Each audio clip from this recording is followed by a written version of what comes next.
On Thursday, we reported that support for Ukraine had started to falter among its allies. And tonight, we have confirmation. Tonight, we can say with confidence that cracks have indeed started to appear. I'll start with this report.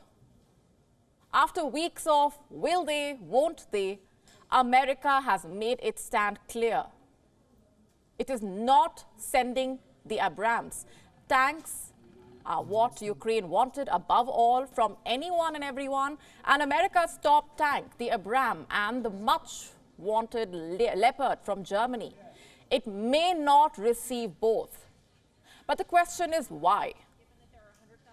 We know Germany's intentions. It wants America to send the tanks first. And what about America? It says that giving the tanks to Ukraine does not make sense.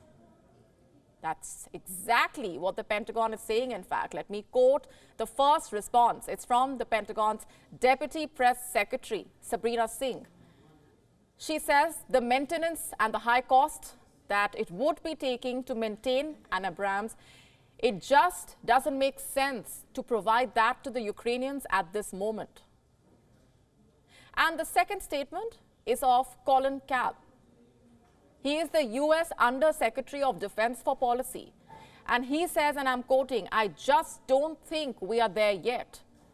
The Abrams tank is a very complicated piece of equipment. It's expensive. It's hard to train on. It has a jet engine. I think it's about 3 gallons to the mile with jet fuel. It's not the easiest system to maintain." Vintage America. You see, it always has the best of excuses. Every time it does not want to help. And look at the logic that it is offering at this point. If the Abrams tanks are hard to maintain, why not provide Ukraine with other tanks? Last we checked, America had over 6,333 state-of-the-art military tanks. That's way more than any of its so-called NATO allies. And besides the Abrams, there's Stryker, Cougar, Guardian. Of course, the M1 Abrams is still the most effective, the most advanced, and the most lethal tank in America's arsenal. Since the 1980s, it has been constantly competing to find a stronger match. So America's decision to not give them to Ukraine must have some other reason. A facade to hide its unwillingness to do more for Volodymyr Zelensky. Germany, for one, has sensed this and has justified its reluctance to send its best armor by the American decision. And this is what a senior Biden official had said recently. They have us over a barrel. He was referring to officials in Berlin. Basically, the German leader wants to be in lockstep with Washington. And their message to America is simple. You give a few tanks, we give a few tanks. The burden should be shared. The two sides even held a meeting to solve this issue. The American Defense Secretary and the German Defense Minister sat down for talks, but there was no word on any progress. Here's a question. Did they reach an understanding that tanks should not be sent to Kiev? The best reason is that they believe that Ukraine will launch an offensive to retake Crimea if it gets the 300 tanks that it wants. And that is unacceptable to the West, which kept quiet when Russia occupied Crimea in 2014. Ukraine, meanwhile, has had enough of this. It has received less than 100 new tanks. Zelensky is making indirect statements like these. Let me quote now. "I am powerful in Europe. I will help if someone else outside of Europe will also help." It seems to me that this is not a very correct strategy.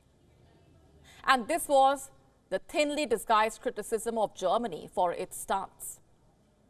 What does all of this tell you? That there is a kind of calibration going on in the West. A rethink of sorts on how long can they help Ukraine.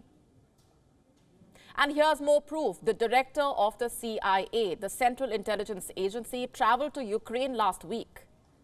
William Burns held a secret meeting with Zelensky. What did they discuss? No one has made their discussions public, reassuring him of American support to Ukraine, says some of the American media. And we have our doubts if this indeed was the case. Even then, why did the CIA boss have to go personally to Kiev to reassure Zelensky? There is clearly more than what's meeting the eye at this point. My point is simple. After 11 months of this war, the mood seems to be changing. Officially, Western leaders are maintaining that they are with Ukraine, but cracks in the Western front are definitely starting to emerge. Let me show you some more evidence now. This report came out earlier this week. It said that Italy has delayed its decision to supply Ukraine with new arms until February. And why is that? Due to political tensions, cost considerations, and military shortages. This is according to the Italian newspaper La Repubblica. Meanwhile, in Spain, a survey was conducted. It asked the people for their opinion. Almost 50% of them said that it should be at the soonest, even if Ukraine would have to sacrifice some territory, even if Ukraine would have to make concessions to Moscow. And this survey is yet another reminder of how the European people are also tired of this war. And one of the biggest reasons for this is that throughout the last 11 months, the West has failed to set a common strategic goal. It has failed to clarify what the aim of arming Ukraine in the long term really is. Whether they are aiming at winning small or winning big, none of this has been clearly or consistently defined.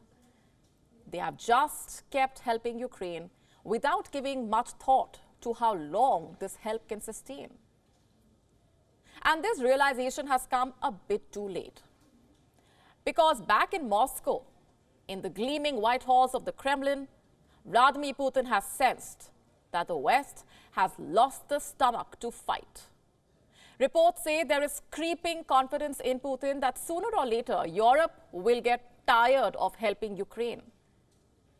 And which is why he is making statements like these.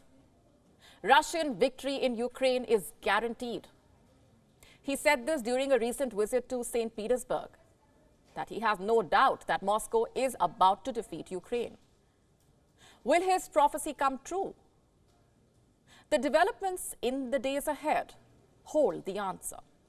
WION now available in your country. Download the app now. Get all the news on the move.